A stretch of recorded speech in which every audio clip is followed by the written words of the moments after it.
Assalamu alaikum jama. Njara mo kala ko ikori. Otigi franchement ko wondo ni weltaki quoi. Weltaki ko bure fandu de weltaki parce que ça y moment ma ça y cholun no jodi e hore li moment wi immo hore amen. Ta wi immo hore makko wi immo hore amen. Parce que si ko yimme ke hore makko ko joni hore makko yawde ko woni yawde ko jodo yow. Donc je veux parler de Guido Fulbe ici. Et franchement, parler de sa situation aujourd'hui, nous savons tous où il se trouve aujourd'hui, à la maison centrale. Donc ça fait maintenant des années qu'il est là-bas. Bon, mais Kitino Yugol, il me venait la vidéo à propos de Guido Fulbe, à propos de la situation Macron. Donc cela veut dire que John Diamant wa iwasitay abandonné Guido Fulbe. Il est un faux d'un yiuno. Benguma ko yalti ka réseaux sociaux do wadi mieux Macron parce que o jeji Diamant fo walletom o jeji gouvernement o CNRD.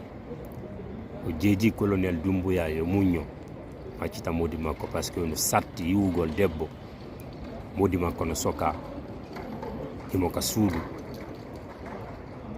o satti pen mo jogito ton c'est-à-dire muusendi wonandi ndenge makko ko tawata enen worɓe ɓen en andata ko ha honto ɗum ɗo muusa.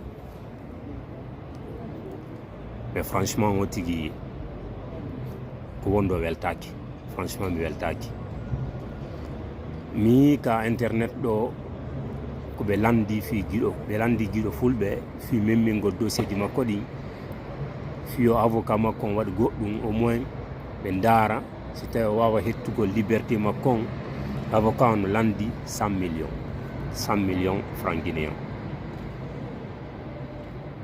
Mi anda si tawi hawri no wodi ko yoɓaɗi mbuuɗi ma si ala ko yoɓaɗi mbuuɗi mais do na Guido Fulbe heɓata feere ɗi mbuuɗi ɗen fof ɗe gandi ko won ɗon hande ko si tawi hawri jama on jonnidiri juuɗe wallitike mo kala ko heɓi kon ƴetta mottidira fof nokkon gotum nder ko heɓi kon si tawi nde tawi timmali ɗaɓɓita kadi haɗe timma ya hewto e avocat makko on ɓe darano ɓe memminira dossier ji makko ɗin fino yettira liberté makko ko addi adi kon taw ko toragol mo kala fuɗandema Big Soul Billo Lasko e ari Tidjan La Puissance yehi e Tola yehi e coordination IFDG en fop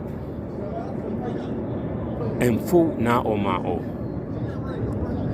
bien sûr kanko Guido Fulbe o wiyayno o yalti ka nder groupe IFDG mais ko yen andu ɗo ko fii c'est-à-dire fii e inde meɗen nden en fait o wonno litude.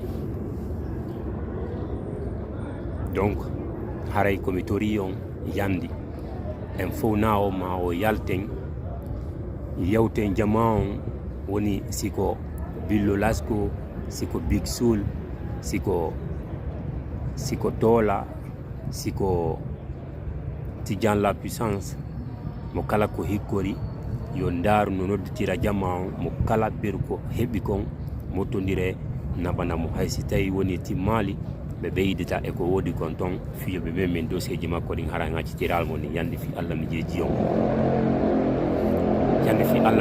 on mijite ɓeɗo ko jaggunu hollude jama on population on mbay tun woni enen en ala ko défendore ɗen hay fus en wawata kadi ƴettude ko ɓe jogiti kon fiyen défendo haray ɓe ɓuri en doole mais ko ɓe ɓuri en doole wo si Allah jaɓi feere ko marɗen kon enen kadi ɗinon sugale nde noon sayi ronkata ɗum ɗon hay si ɓe waray Guinée en fof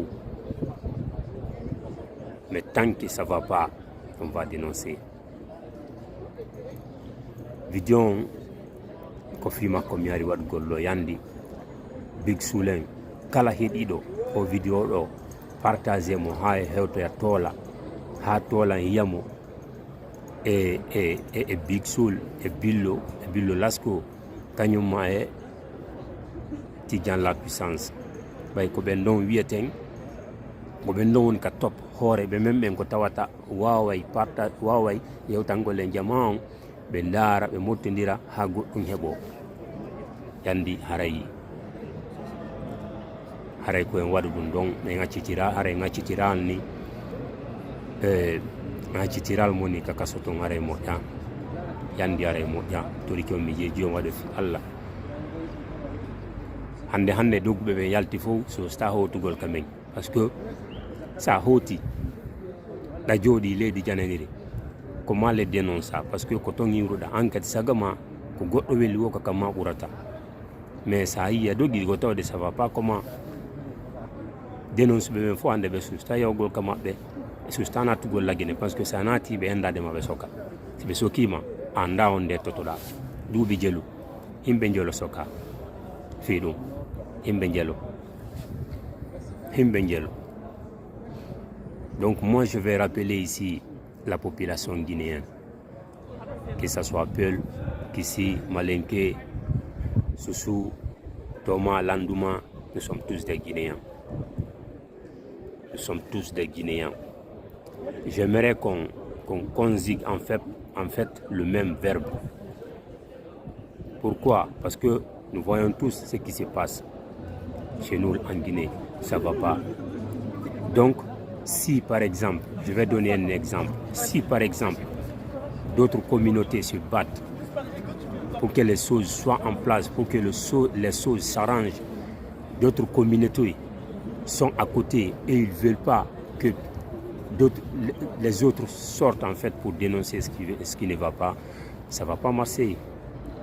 Ça ne va pas marcher parce que le gouvernement, le gouvernement en fait, s'ils voient que ouais, il y a une communauté à part qui leur soutient, bon, ils auront la force en fait. Ils auront la force. Donc, regardez ce qui se passe en Guinée actuellement.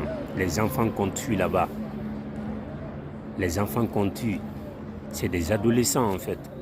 Ils se battent pour que notre pays puisse avancer. Regardez les pays qui sont à côté de nous, Sénégal ou la Côte d'Ivoire. Si tu pars au Sénégal aujourd'hui ou en Côte d'Ivoire, tu vas dire que c'est pas là-bas que tu es en Europe. Tellement que c'est cool, tellement que la vie là-bas, c'est vraiment inexplicable quoi, je te jure. C'est très cool. Mais en Guinée, non. Tous les jours, à chaque fois, c'est de théorie. À chaque fois, c'est les populations qu'on tue parce qu'ils se manifestent. Normalement, la manifestation, si la population sort pour aller se manifester, pour aller dire ce qui ne va pas, dénoncer ce qui ne va pas, normalement, c'est la police qui doit sortir, leur protéger. Mais la police ne doit pas sortir avec des armes. Il ne doit pas sortir avec des armes. Il ne doit pas sortir avec des armes. Ils doivent sortir, protéger la population. La population, ils vont aller dénoncer, ils vont aller dire ce qui est dans leur cœur et rentrer à la maison paisiblement. C'est comme ça que ça se doit. Mais la population, la population sort pour aller dénoncer. C'est la police qui va leur menacer en premier. Tu vois, donc la population, c'est-à-dire, c'est vraiment le sati quoi. Donc, j'aimerais dire à la population guinéenne, s'il vous plaît, conjuguons le même verbe. Donnons-nous la main, en fait, pour conjuguer un seul verbe, s'il vous plaît. Sinon, la Guinée ne va pas avancer. Sinon, ça ne va pas avancer. Qu'est-ce qui a marché aujourd'hui chez nous? Il n'y a pas de courant, il n'y a pas de l'eau. Il n'y a rien en fait, il n'y a rien. Guido Fulbert, Depuis qu'on a pris Guido Fulbe, il est en prison pendant combien d'années? Pendant combien d'années il est là-bas? Qu'est-ce qu'il a fait? Il faisait son rôle en fait. C'est son droit de dénoncer si ça ne va pas. Mais aujourd'hui où il est, il y a combien de personnes enfermées en prison parce qu'ils ont dénoncé ce qui ne va pas? Mais c'est de l'injustice ça. C'est le gouvernement qui sont censés de protéger la population. Mais si le gouvernement il prend quiconque qui vient dénoncer ce qui ne va pas, on leur prend, en fait, on leur met... Non, ça va pas en fait, ça va pas. Ça va pas. Quiconque qui dénonce, on le prend, on le met en prison. Ça va pas. Ça va pas. Comment le pays, comment ça va avancer? Le gouvernement de Doumbouya, le CNRD, ils doivent savoir que ceux qui viennent sur les réseaux sociaux ici pour dénoncer ce qui ne va pas, ils doivent savoir que c'est des gens qui aiment la Guinée. C'est des gens qui aiment la Guinée, c'est des gens qui aiment voir la Guinée avancer. Parce qu'eux, ils ont vu comment ça marche dans les autres pays. Là-bas, tout est OK en fait. Tout est OK. Je vous prie, s'il vous plaît, CNRD, essayez de faire quelque chose. Aider la population, arrêtez. Il faut dire à la police d'arrêter de sortir, d'arrêter de tuer la population. À chaque fois, c'est des théories, à chaque fois, s'il vous plaît. J'aime tellement la Guinée, j'aime tous les Guinéens. Mais à un moment donné, il faut dénoncer si ça ne va pas. S'il vous plaît, libérez Guido Fulbe. Pensez à sa femme, à sa famille, s'il vous plaît. Libérez tous ceux qui sont, tous ceux qui n'ont pas fait du mal. Libérez tous ceux qu'on a, tous les gens qu'on a attrapés qui dénonçaient ce qui ne va pas dans le pays. Libérez-les, s'il vous plaît. S'il vous plaît, je vous en prie. Donc, Araï, c'est ça. J'ai lancé ce message pour tous les Guinéens et donner des conseils aussi au CNRD. Donc, ce n'est pas pour leur manquer de respect. Je dois leur accorder tout le respect qu'il faut. S'il vous plaît, libérez Guido Fulbe, Araï, Big Soul, Billo Lasco, Tola, Tidjan la puissance, on faut Araï Mido, Torion, Yandi, Wadego, on fit Allah Midion. Hayson wawata humpondirgol e Guido Fulbe tigi humpondire e ɓengu makko ma fam membre de famille makko gon ton andon ko honno situation makko. Donc aray ko ɗum ɗon. Que Dieu bénisse la Guinée et les Guinéens.